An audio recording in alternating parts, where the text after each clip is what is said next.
Did you ever hear this while growing up? Just go to school, get good grades so you can get a secure and well-paid job.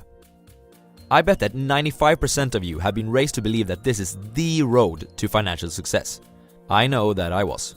And this path might be the most suitable for some people, but definitely not for everyone.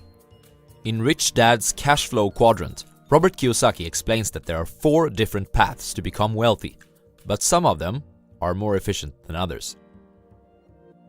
Takeaway number 1. The Cash Flow Quadrant. The Cash Flow Quadrant is a simple model that explains that wealth can come from 4 different sources. Which quadrant you belong to depends on where most of your income comes from. The 4 different quadrants are E, the employee, S, the small business owner or self-employed, B, the big business owner, and I, the investor.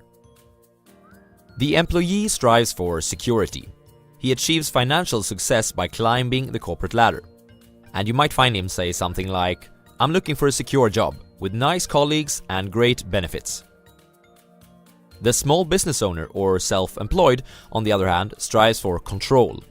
He achieves financial success by becoming highly specialized in a demanding field. And you might find him say something like, "I'm looking for a job where I can be compensated well for my skills and time, where I am in charge." The big business owner strives for freedom. He achieves financial success by creating a profitable business system. And you might hear him say something like, "I'm looking for people that are smarter than me to run my business for me." The investor also strives for freedom, but he does this through allocating money to where it has the highest expected return. You might hear him say something like, "I'm looking for a place where my money can work for me in the most profitable way possible."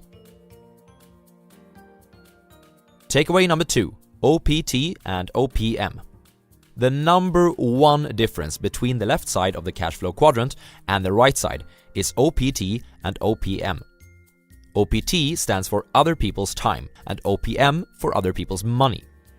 A person from the B quadrant uses OPT and OPM when he is designing a business system where he can hire people from the E and S quadrants while using money from people of the I quadrant. Typically, he also invests a lot of his own time to kickstart the business, but in the long run, this is not essential, and becoming a more passive owner of the business is possible. A person from the I quadrant uses OPT to generate income from his money alone, and if he's skilled enough, he can typically apply other people's money as well as his own money to scale his investment profits. Herein lies the big difference. People from the E and S quadrants never get to use OPT or OPM. Therefore, the more successful they become in their quadrants, the more money they make, but at the same time, their workload increases. Takeaway number 3. The pros and cons of the quadrants. E, the employee. Pros: reduced financial uncertainty, paid vacation, health insurance and other benefits, and colleagues. Cons: success means more work and less free time. Your performance is often higher than your salary, if you are not a slacker, that is, and colleagues, especially bosses. S, the small business owner or self-employed. Pros: you are your own boss. You're paid according to performance. Cons: success means more work and less free time.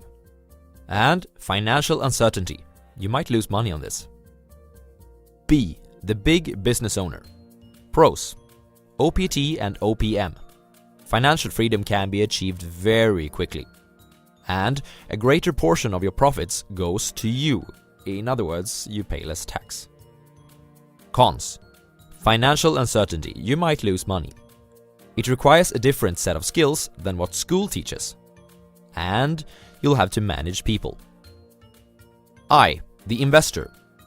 Pros: OPT and OPM. Financial freedom can be achieved quickly. A greater portion of your profits goes to you, in other words, less tax. And it can be passive. Cons: financial uncertainty. You might lose money. Takeaway number 4. Breaking the addiction, moving to the right side. So, There are pros and cons with all the quadrants, but the right side is where financial freedom can be achieved the fastest. Therefore, we might ask ourselves, how can we move to this side? Money has an addictive power, much like sex or drugs. Therefore, when you earn money through a specific quadrant, you'll be addicted to that quadrant. If you earn money as an employee for a large company, for instance, your brain will associate that type of work with a cash reward.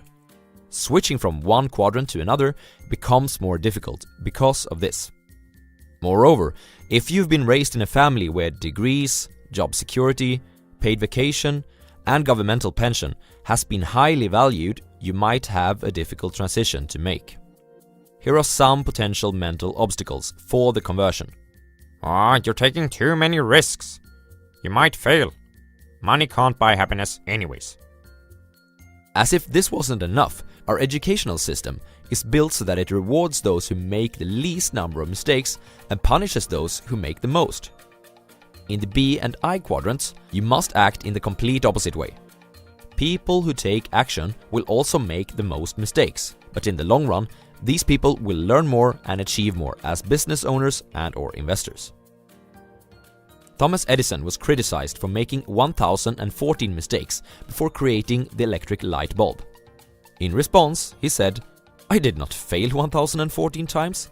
I successfully found out what did not work 1014 times."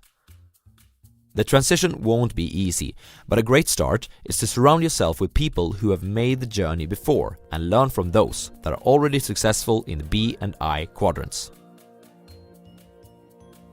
Takeaway number 5. The 5 levels of investors. According to Robert Kiyosaki, there are 5 different levels of investors.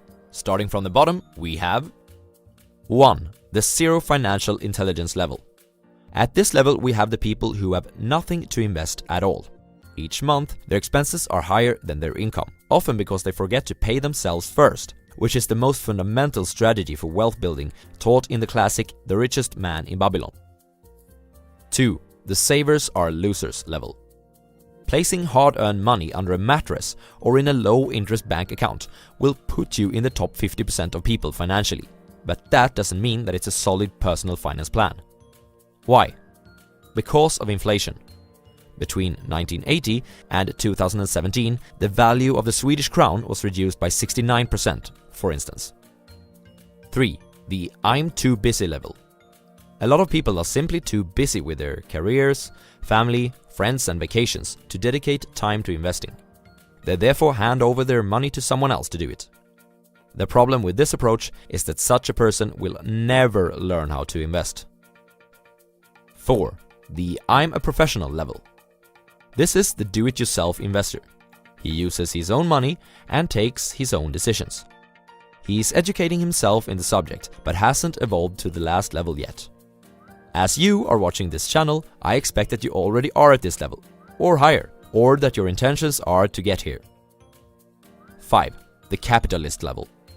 This is an investor who comes from the B quadrant and has learned how to use the concepts from there in his investing.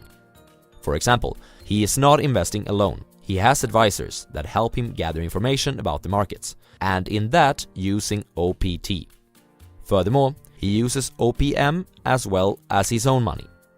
He has also learned how to use corporations to reduce taxation levels of his capital gains. The level 5 investor is the person who will reach financial freedom first among all of the investors. What level of investor are you? Here's the recap. There are 4 different roads to financial success. You may succeed as the employee, the self-employed, the business owner, and/or the investor. The right side of the cash flow quadrant uses OPT and OPM. There are pros and cons with each of the quadrants, and depending on your personality and goals in life, one might be more suitable than the others. If you wish to move to the B and I quadrants, you must learn to accept risks, make mistakes, and surround yourself with others that have achieved what you wish to do.